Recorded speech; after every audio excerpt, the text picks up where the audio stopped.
자, 여로보암 이야기를 계속 보고 있는데요.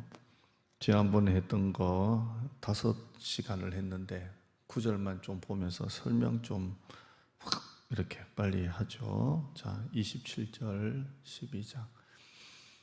자, 여로보암의 죄입니다. 북쪽 왕 첫째 왕 초대 왕 여로보암 이야기입니다.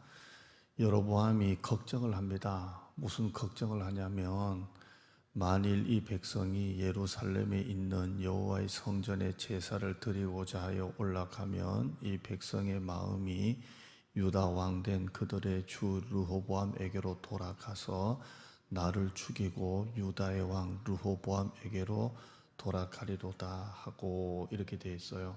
이게 걱정이에요. 자기가 왕이 됐는데 어떻게 하면 왕을 잘해서 나라는 갈라졌지만 나라를 잘 이렇게 치리할까, 이게 아니라 백성들이 남쪽을 그리워해서 우리나라처럼 참 비슷한 게 많아요. 북쪽의 동포들이 우리 여기를 그리워하듯이. 왜냐하면 성전은 어디 있어요? 솔로몬의 성전, 그 성전은 남쪽 유다 예루살렘이 있으니까 나라는 갈라져서 국경이 다 이렇게 38선이 이렇게 쳐져 있어도 사람들의 마음은 남쪽 예루살렘 성전을 향하거든요. 그러니까 이게 걱정이 되는 거예요. 이 백성들의 마음이 북쪽 이스라엘이죠. 이 백성들의 마음이 남쪽을 그리워해서 나를 죽이고 이 남쪽으로 내려갈까, 이게 겁이 나는 거예요. 참 쓸데없는 걱정을 하는 거예요. 자기만 잘하면 되는데 사람들을 잃을까 봐. 그리고 남쪽으로 내려가려면 일단 왕부터 없어져야 편하게 내려가니까 자기를 죽이고 내려갈까 봐 이게 겁이 나는 거예요. 참 쓸데없는 걱정이죠. 쓸데없는 걱정이에요. 이런 인간적인 걱정이 얼마나 큰 비극을 만드는지 보세요. 그 다음 이에 계획하고 두 금송아지를 만들고 물에게 말하기를 너희가 다시는 예루살렘에 올라갈 게 없도다. 우리는 내려가는 거잖아요. 얘들은 올라간다, 이렇게 올라갈 게 없도다. 이스라엘아, 이는 너희를 애굽 땅에서 인도하여 올린 너희의 신들이라. 그래서 결국 뭘 만듭니까? 금송아지 만들어요. 그러니까 성전이나 2개 만들지, 그냥 차라리 하나님께 예배 드리는. 근데 이게 금송아지를 만들어요. 금송아지를 만드는데 꼭 여러분 뒤에 보시면 그때 설교했는데 기억나세요? 이는 너희를 애굽 땅에서 인도하여 올린 너희의 신들이라. 이거 누가 원조예요? 아론. 이 모세가 십계명 받으러 올라갔을 때 모세가 안 내려오니까 아론이 금으로 송아지를 만들어 놓고 꼭 이 말 하거든요. 여러분 출애굽 가보세요. 꼭 이 말이에요. 그 아론이 원조인데 그 말이 지금까지 내려오는 거예요.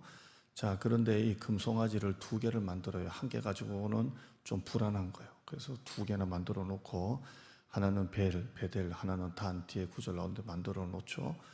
근데 여기 이에 계획하고라는 말이 뭐냐면 우발적으로 만든 게 아니라 생각하고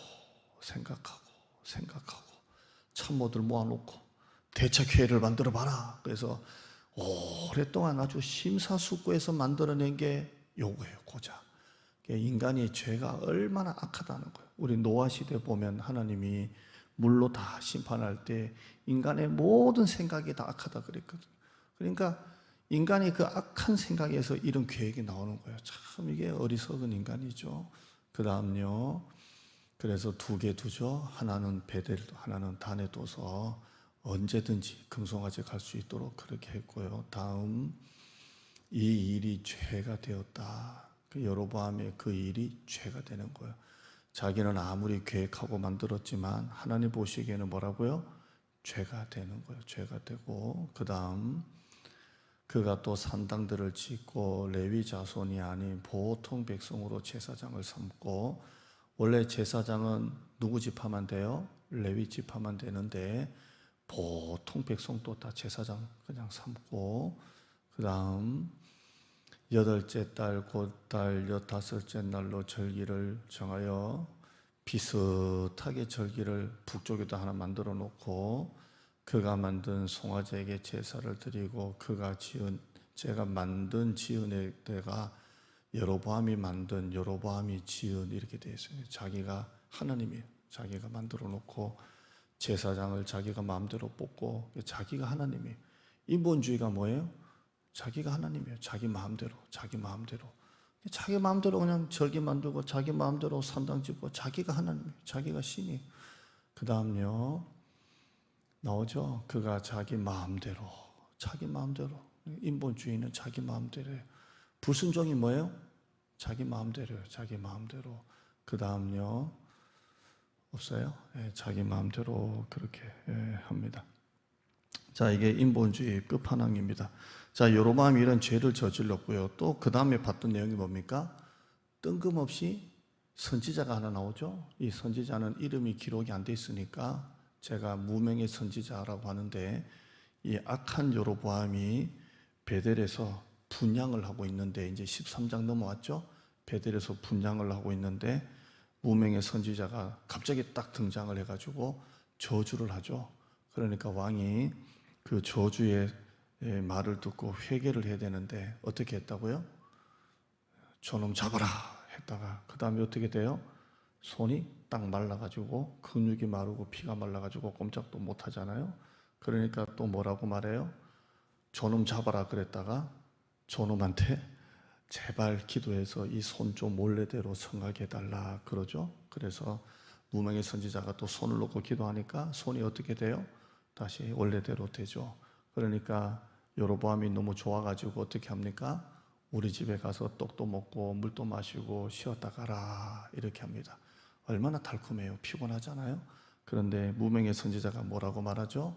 하나님께서 미리 나에게 말씀하셨는데 떡도 먹지 말고 물도 먹지 말고 절대 그러지 마라 그러고 왔던 길로도 오지 마라 그래서 다른 길로 가죠.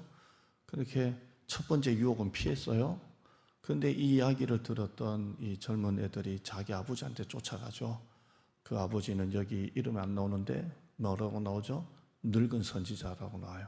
아버지 아우 별일 다 있대야 뭐 이런 일이 있었네 이러면서 얘기하니까 아버지 늙은 선지자가 쫓아가서 나도 선지자다. 하나님이 나에게 천사를 보내서 말씀했다. 우리 집에 가서 쉬었다 가자. 그래요. 이거는 뭐라고요? 속임이라 거짓말이에요. 자, 성경 한번 보시면 13장 18절에 끝에 보시면 나도 천사라 하나님이 말씀하셨다. 근데 그 다음 끝에 뭐라고요? 그 사람을 속임이라 이렇게 되어 있어요.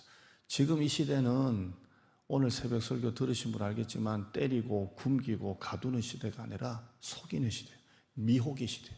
사단이 광명한 천사처럼 와서 미혹하는 시대예요. 미혹하는 시대. 지금처럼 얼마나 살기 좋습니까? 이런 좋은 시대에 사단은 미혹의 시대입니다. 그 사람을 속임이라 이렇게 되어 있어요. 다음 주부터 이제 6명으로 바뀐다대요. 밤에 6명으로 바뀐다고 하더라고요. 아세요? 6명으로 바뀌어요. 다음 주부터. 몰랐어요? 바뀌어요. 뭐 아니면 말고 그렇게 아주 근데 보니까 백신 맞은 사람이 들어가야 되더만요. 낮에는 2명만 들어가면 되고 저녁에는 또 거꾸로 4명이 들어가야 되고 뭐 이렇게 해가지고 하는데 아무튼 그렇게 뭐 열린다고는 그렇게 합니다. 미혹의 시대입니다. 자, 이제 그 다음 내용은 안 볼 건데요. 이 무명의 선지자가 여로보암에게는 유혹은 잘 이겼는데 이 유혹에는 넘어가죠. 넘어갑니다. 그래서 그 집에 들어가서 진짜 하나님이 말씀하셨다고 하니까 먹고 마시고 하죠. 어떻게 됐을까요? 하나님이 사자를 보내가지고 그 무명의 선지자를 찢어 죽입니다. 아무튼 그 내용이 13장에 나옵니다. 참 안타깝죠. 이건 또 왜 그럴까? 이거는 이제 설교 더 했다가는 여로보암이 아니라 여기서 끝날 것 같아요. 아무튼 죽어요. 지금은 미혹의 시대예요. 바벨론 왕이 이스라엘 백성들을 1차, 3차, 1차, 2차, 3차, 4차까지 본다 그랬죠. 만약에 4차까지 해가지고 싹 다 데리고 가서 뭐 했다고요? 때리고 굶기는 게 아니라 장사도 하게 하고 직장도 주고 땅도 주고 집도 짓게 하고 그렇게 하게 했어요. 그리고 똑똑한 애들은 바벨론 궁전에서 왕의 음식을 먹이고 키웠잖아요. 제자 훈련시키고. 이게 무슨 정책이에요? 유화 정책이에요. 그러니까 핍박이 아니라 이렇게. 그러니까 나중에 70년이 딱 지나잖아요. 그래서 바벨론에서 이제 1차 귀환, 2차 귀환, 3차 귀환을 하잖아요. 포로 때도 1차, 2차, 3차 끌려갔듯이. 근데 1차, 2차, 3차 귀환할 때 잘 안 되는 거예요, 이게. 왜 안 되는 줄 아세요? 이미 그 땅에서 정착을 다 했거든. 여러분 70년을 그 땅에서 살면은 자식이 결혼도 하고 손자도 보고 이민 한 2.5세대, 3세대까지 가는 거예요. 자, 그 땅에서 이제는 다 이제 정착해가지고 남의 나라 땅이지만 이제 내 땅처럼 장사도 하고 이제는 어느 정도 안정됐는데 갑자기 또 포로에서 해방됐다고 예루살렘으로 가라고 하니까 간다는 게 쉬워요, 어려워요? 어려워요. 처음에는 1세대는 고향을 그리워해서 그발 강가에서 옛날이여 이 선이 잘했는데 이게 70년이 지나니까 가기 힘든 거예요. 그래서 1차 때, 2차 때 귀환했던 분들이 대단한 분들이에요. 대단한 분들이에요. 자, 이렇게 해서 바벨론 왕이 서서히 바벨론화 시키는 거예요. 서서히. 조지바나 실험에 의하면 개구리 주전자 속에 집어넣어가지고 폭 삶듯이 서서히 길들이는 거예요. 서서히. 그러니까 여러분이 이 악한 시대가 왜 악한 시대냐면 겉으로는 악하지 않는 것 같은데 겉으로는 죄가 아닌 것 같은데 진짜 미혹의 시대예요. 미혹의 시대. 인권이나 성평등이라는 아주 예쁜 법인데 그 속에는 동성애 아주 악한 법이 들어있는 거예요. 이 미혹의 시대입니다. 여러분 이 시대일수록 더 영적인 믿음 생활 잘하시기를 축원합니다. 지금은 미혹의 시대, 속이는 시대입니다. 맛집은 줄 서도 교회는 텅 비고 경치 좋은 데는 주말에 주차하려면 1시간 넘게 주차장 앞에서 기다리는데 주일날 교회는 텅 비는 시대입니다. 미디어, 스마트폰 하나만 가지고도 하루 종일 놀 수 있는 시대가 되겠고요.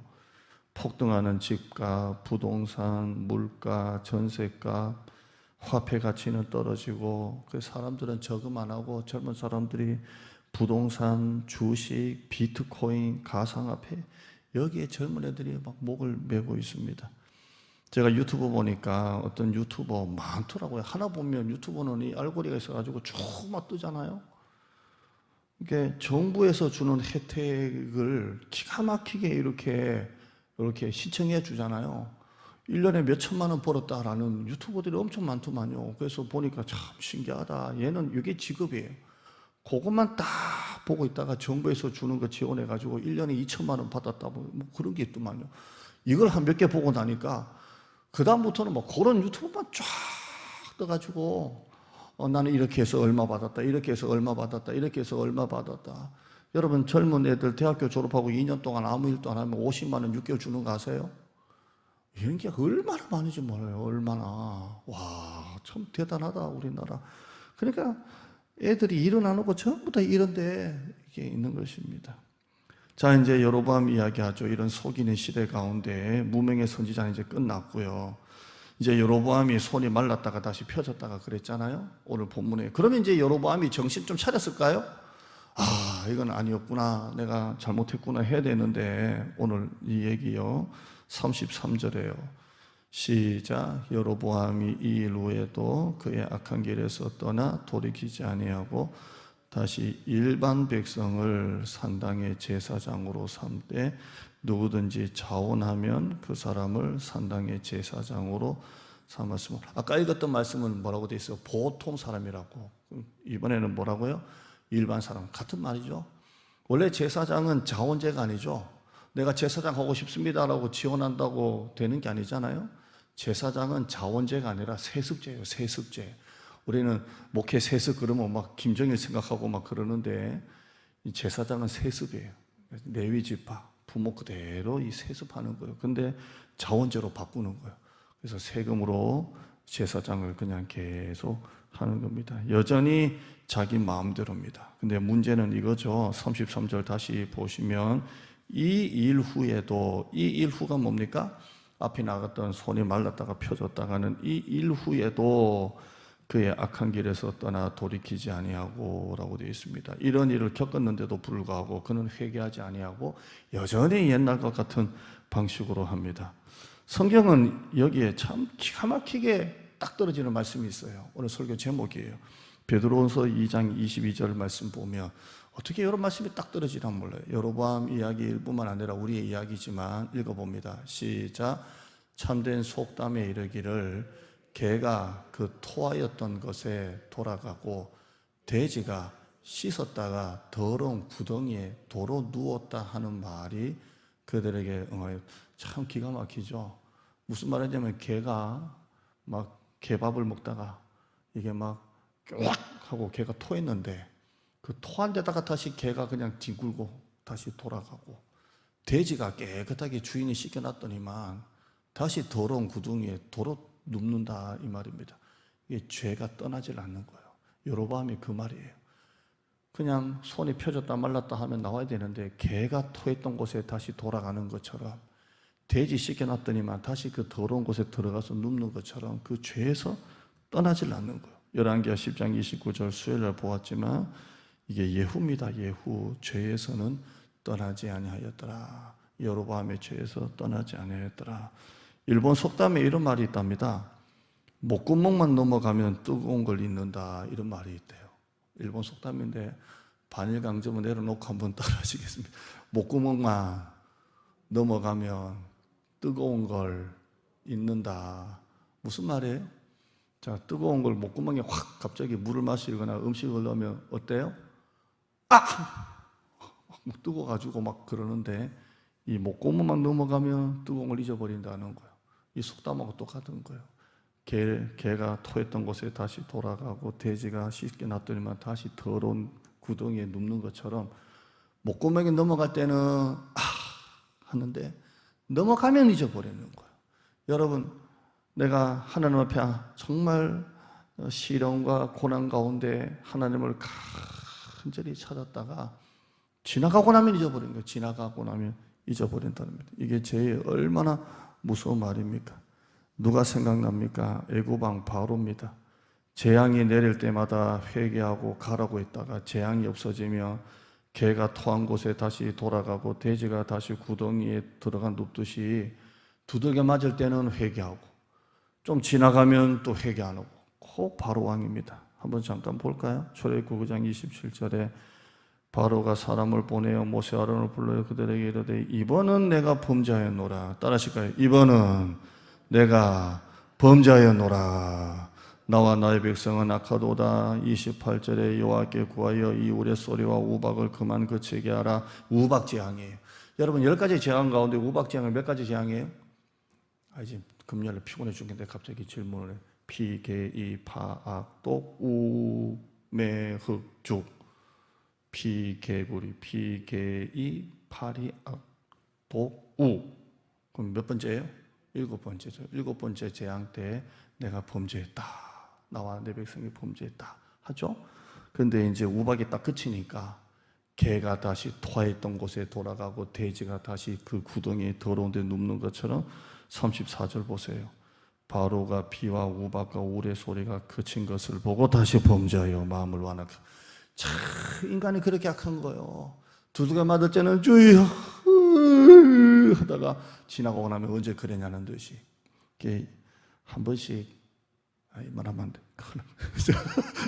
여기서 제가 하도 많이 두들겨 맞았던 사람이라. 9번째 메뚜기 재앙도 마찬가지. 여러분이 딱 웃으시는 거 보니까 여러분 또 참 많은 경험이 있으시구나라는 걸. 9번째 메뚜기 재앙도 마찬가지예요. 출애굽기 10장 16절에 바로가 모세와 아론을 급히 불러 이르되 내가 너희 하나님 여호와께 죄를 지었다. 이번만 나의 죄를 용서하고 이렇게 해요. 근데 메뚜기 재앙이 딱 지나가니까 또 어떻게 돼요? 또 마음을 강팍하게 해요. 개가 토했던 곳에 다시 돌아가고 돼지가 다시 구덩이에 눕는 것처럼 다 그렇게 되는 거예요. 이게 여로보암의 모습만입니까? 바로의 모습만입니까? 여러분의 모습은 어떻습니까? 여러분의 모습, 나의 모습은 어떠냐는 거예요. 여러분은 그런 거 없어요? 정말 힘들 때는 그때도 주님을 찾았다가 이제는 힘든 거 다 하나님이 해결해 주시거나 잊을만 하면 또 옛날로 돌아가 옛사람이 돌아오는 거 없습니까? 사람이 언제 제일 순수하고 겸손하고 간절해지는 줄 압니까? 하나님 앞에 두들겨 맞을 때입니다. 그 고난 가운데 우리가 가장 진실되는 겁니다. 여러분의 잘못된 죄의 습관 없습니까? 반복된 죄의 모습이 없습니까? 수많은 내적인 죄가 있잖아요. 시기심, 질투, 짜증, 분노, 원망, 미움, 편가르기, 인기, 중독, 인정받는 것, 수많은 것들이 우리 가운데 이 굴레처럼 계속 가는 것입니다. 여러분, 우리의 모습이 여로보암처럼 바로처럼 개가 그 토했던 곳에 돌아가고 돼지가 다시 더러운 구덩이에 누웠다는 것처럼 이걸 끝내야 돼요. 이제는 다 끝내야 돼요. 우리가 영적으로 새로워져야 돼요. 말씀과 성령으로 매일 말씀을 통독함으로 이 계속 반복되는 이 모습을 끊어야 됩니다. 여러분, 우리 모두가 다시 새로워질 수 있기를 축원합니다. 오늘 새벽 말씀 중에 하나 읽고 마치죠. 에스겔서 1장 3절에 갈대아 땅은 바벨론을 말하고요. 그발강가는 우리나라 한강처럼 바벨론의 그발강가가 중심이고요. 애굽은 뭐예요? 나일강이고 그러죠. 바벨론은 그발강가. 여호와의 말씀이 특별히 임하고 여호와의 권능이 내 위에 있습니다. 이게 우리가 살아갈 비결이. 이 약한 시대 가운데 여러분 정신 바짝 차려야 돼요. 정신 차리고 하나님 말씀 앞에 특별한 하나님의 말씀이 임하고 여호와의 권능이 여러분 위에 있기를 축원합니다. 아멘. 여러분 가서 이제 여러분의 사명이 하나 있습니다. 뭐냐면 일단 오늘 여성분들이 많으니까 가서 남성분들을 깨우세요. 이렇게 말하십시오. 이 인간아, 따라합시다. 이 인간아, 한번 따라해봐요. 이 인간아, 교회 나가야지. 이 인간아, 예수 같이 열심히 믿어야 우리 자식이 복받지. 여러분이 정말 정신 번쩍 차리고 개가 토했던 곳에 다시 돌아가고 돼지가 씻겼다가 그 더러운 구덩이에 눕는 것처럼 이거 끝내야 돼요. 마귀가 우리를 계속 속인다고요. 피곤하지. 남들 다 아는데 다른 교회는 문 닫고 사는데 뭘 그렇게 교회 열심히 나가냐. 그러면서 여러분의 믿음이 지금 어떤 모습인지 보라고요. 가서 여러분의 남편 깨우세요. 이 인간아, 이 인간아 하면서 깨우시고 여러분의 주변에 믿지 않는 사람들 전도하시기를 축원합니다.